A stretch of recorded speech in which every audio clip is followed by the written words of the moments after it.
Former Minister for Home and Finance, Mr. P. Chidambaram, has written a new book titled Fearless in Opposition. This book is a collection of all his incisive articles, his columns that he has written for Indian Express all through 2016. We are here to talk to Mr. Chidambaram about this book and about the budget, economy, politics, and more.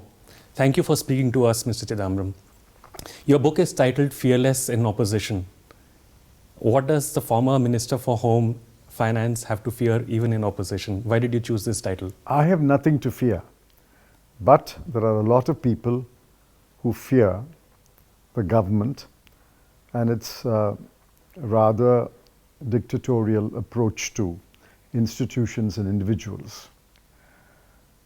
The Dalits live in fear, the minorities live in fear, student activists live in fear, institutions function under fear, individual writers, authors, academics are threatened.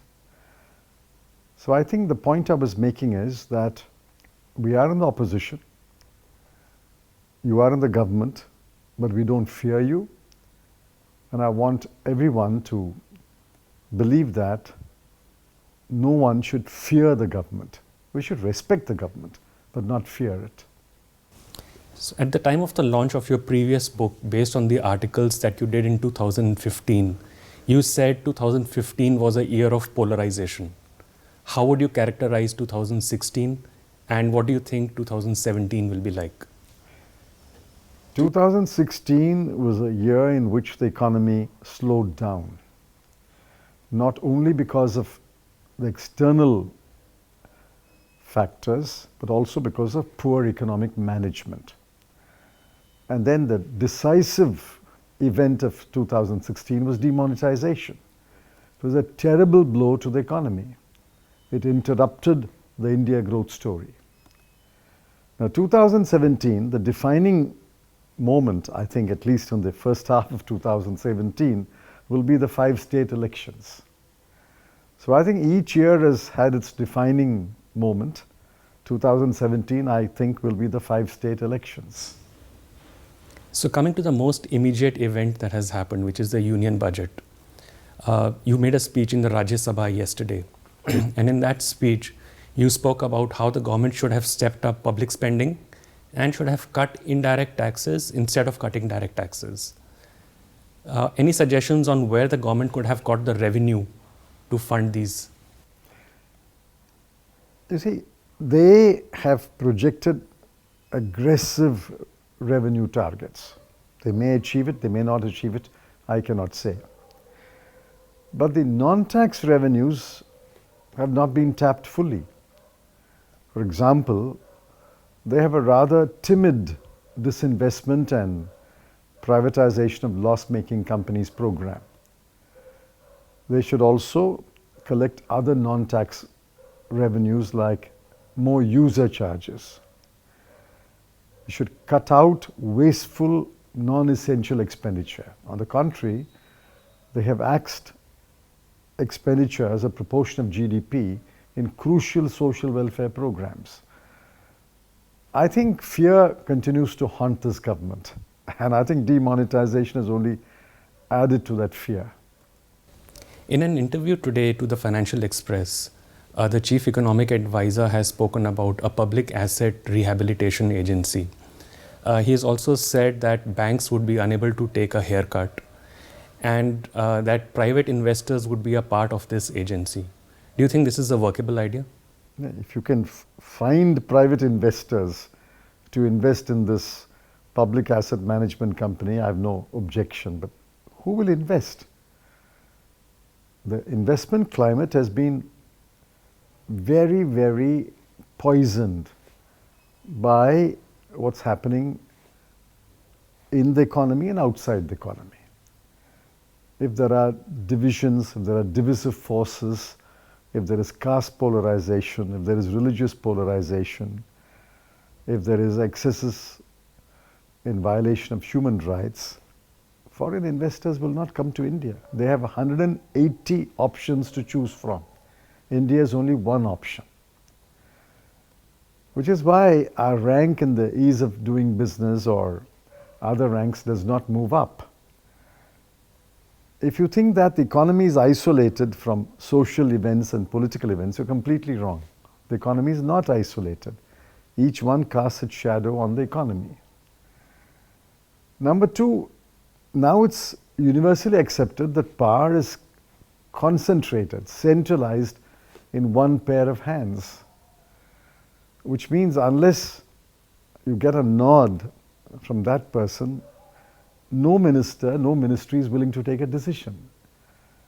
So I think these are the things that are inhibiting private investors. But if the chief economic advisor can find private investors for the proposed body, I have no objection. On the GST, what do you think still remains to be done to realize the full potential of the change? Oh, Mr. Dr. Amit Mitra, the Finance Minister of West Bengal, who chairs the State Finance Ministers Council, has flagged 15 items which need to be addressed. Technical issues, tax issues, etc. After these 15 items are addressed, they have to pass 2 bills in Parliament and 1 bill in each of the state legislatures.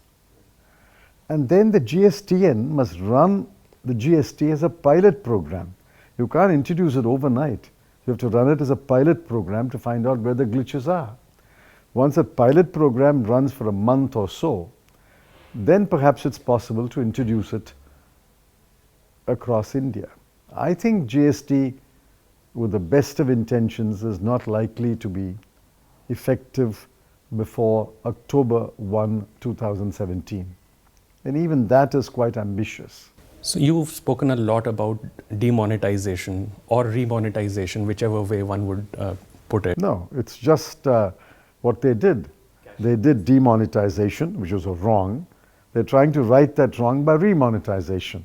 So I asked the question in Parliament yesterday, why did you do this?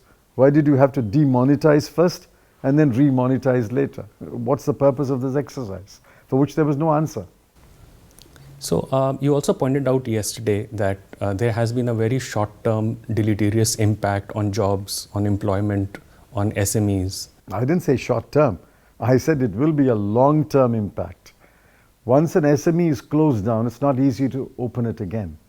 75% of SMEs, micro, small and medium enterprises, have shut down. You come to any industrial belt, Tirupur, Coimbatore, Pollachi, Hyderabad, Medak, Agra, Moradabad, Kanpur, Jalandhar, Ludhiana. In every belt, the micro, small and medium businesses, both service sector as well as manufacturing, have shut down. Once they shut down, it's not easy to reopen a shut down unit. You will have to renew your credit lines with the bank. You will have to win back your customers who may have gone away to some other supplier of goods and services. You may have to get back your workers who may have left you. I mean, you may have to renegotiate the debt position with the banks. I think there are too many problems once you shut down a factory, which is why you shouldn't lead to a situation where a factory or a business closes down. That's what happened after demonetization. One of the arguments that the government is making is that it will lead to more compliant behavior as more people would come in the tax net. Do you realistically think that there is a chance of the number of taxpayers increasing and cleaner businesses going ahead? You see, every year the number of taxpayers does increase. After VDIS, we had a spurt in the number of taxpayers. After IDS, which they did last year, I expect there will be a spurt in the number of taxpayers. But simply to increase the number of taxpayers, you don't have to do this terrible act. You could have increased the number of taxpayers by other measures. There are other measures by which number of taxpayers can be increased. I don't think that demonetization is the way to increase the number of taxpayers. And what would you say about the move towards less cash or cashless? Less cash is acceptable as a goal. Cashless is absurd and a utopia.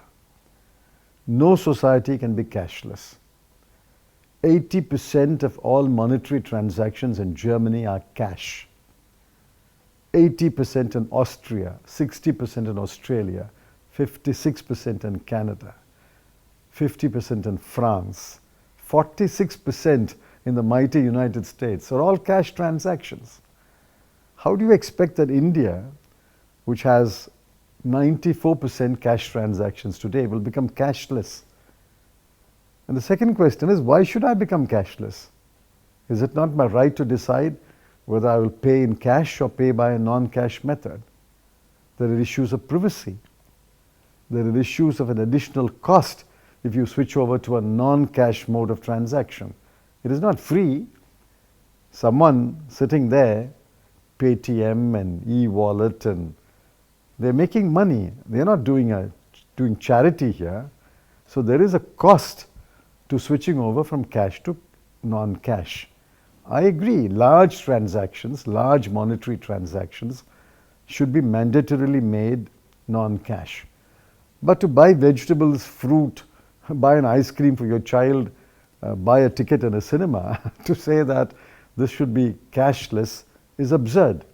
And it is also an invasion of privacy. Would the privacy argument then extend to, let's say, asking people to come to the banking channel?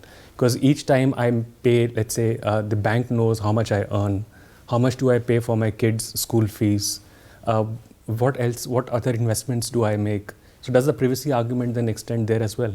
No, because these are transactions where there is no invasion of privacy. But if a young lady wants to buy lingerie, if an adult wants to buy adult diapers, if I have a serious ailment and I want to buy medicines, those are transactions where there is an issue of privacy.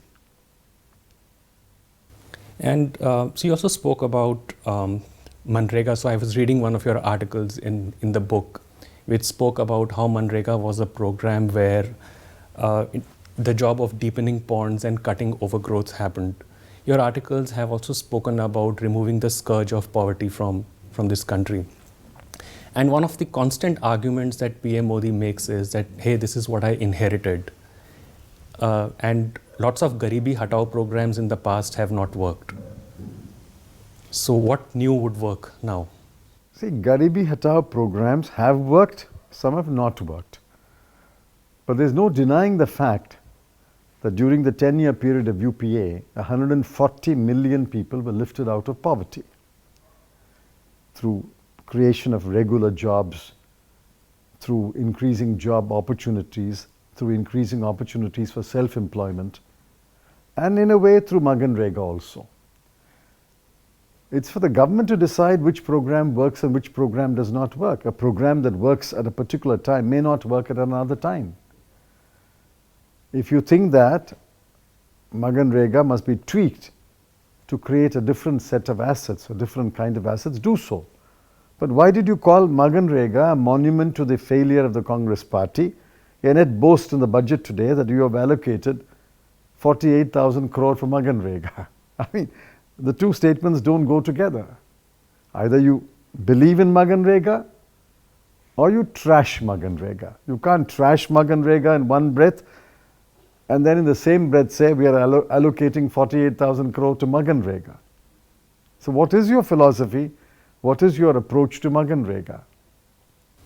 There was criticism about the role of the RBI in the entire demonetization decision-making process.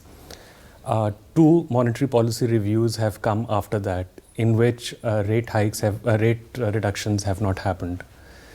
Do you think, would you change your view on what happened at that time? No, I'm not surprised. RBI's stature has been diminished in the manner in which it conducted itself in this whole exercise of demonetization. And it remains diminished because it continues to follow an opaque policy on questions raised about demonetization.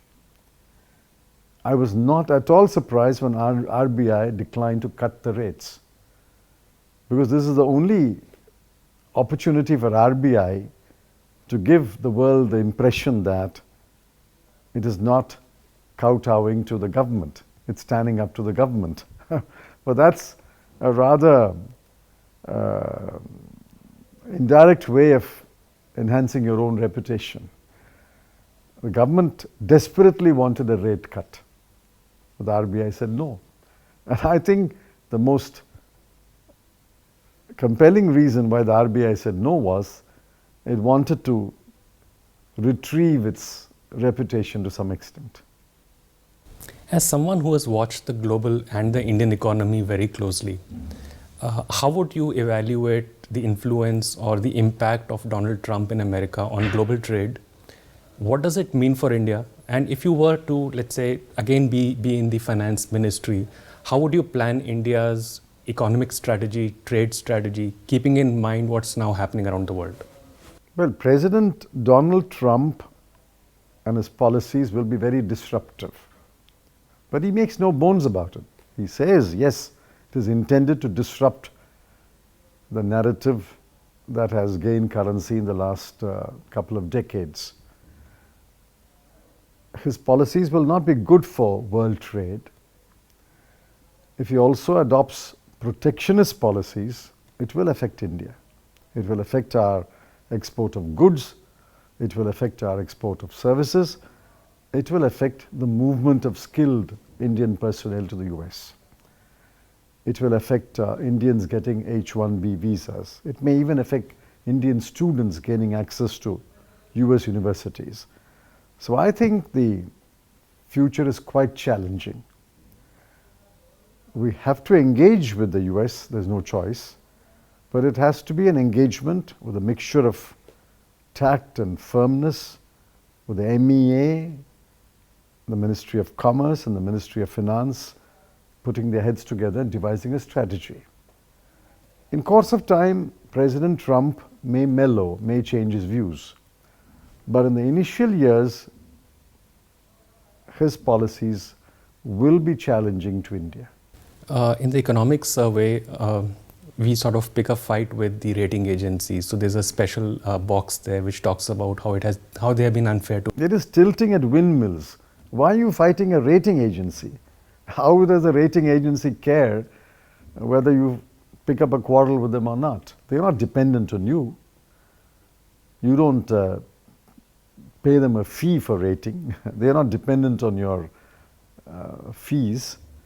So I think it was a rather bull-headed approach. I think one should have adopted a more nuanced approach, sat down with them privately and talked to them. That's how countries engage rating agencies. On agriculture, I was listening to your Rajya Sabha speech. You spoke about how money from one head has moved to the agri-credit. Last year. They moved the interest subvention to agriculture to puff it up. This year they've done it on defense capital expenditure. You also made a case for MSP hikes. Because price is the best signal to the farmer. Everything else you do is secondary. Price is the best market signal to the farmer. If the farmer knows that his produce will get a price, then he will put his heart and soul into producing that vegetable or grain or gram or fruit or whatever. But there are no price signals from this government. In fact, the price signals that came in the first couple of years were completely contrary. They gave the signal that they don't believe in enhancing MSP, and they gave petty, modest increases, trifling increases, which has put off the farmer community. So I have a follow-up question on that. If I remember right, Dr. Manmohan Singh at a AICC session in Jaipur in 2013 said that not controlling inflation is one of his regrets. And he gave two reasons for that. One was higher oil prices, and the other was higher MSPs for farmers. So would you think that argument still holds? I don't share that argument. You see, among all occupations, farming is the most uncertain and precarious. No farmer has an assured income. No farmer has social security. And farming is a very precarious activity today, especially with climate change, groundwater going down, cyclones, whatever. Therefore, I think we should not deny the farmer a fair price. Yes, it is a bit inflationary, but we should control other prices rather than ask the farmer to bear the entire burden of inflation control. We should use other instruments and control other prices. Do you control the price of toothpaste? The manufacturer decides the price of toothpaste and you pay it. The manufacturer decides the price of hair oil and you pay it. The farmer has no right to determine the prices of his products. That's the way the market is structured. For I would have great sympathy for an argument that farmers must get better prices. If that means the urban consumer must bear a slightly higher burden, the urban consumer must. And other instruments must be used to control other prices to keep inflation down. We cannot put the entire burden of inflation control upon the farming community. I will now move to some questions on politics. In 2016, you wrote a lot of articles in the Indian Express about dissent, about the need for debate, the room for debate.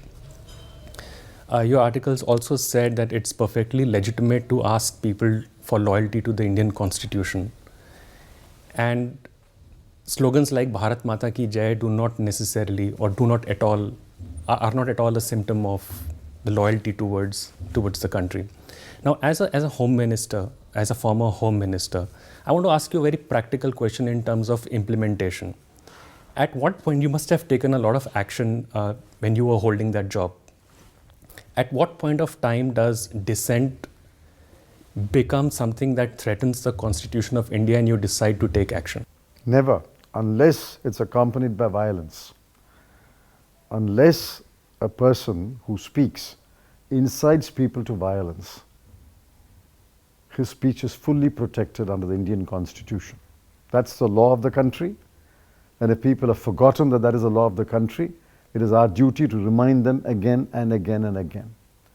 It's only speech that incites violence that is prohibited under law. Mr. Chidambaram, you said you are a great votary of national parties. No, I said I'm biased in favor of national parties because to keep a federal polity like India together, it's necessary that a national party must helm the government at the center.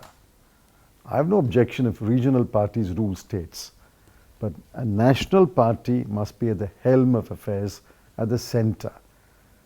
If you need a national party at the center, obviously the national party must have bases in at least half the states of India. So do you see national parties regaining a foothold in Tamil Nadu?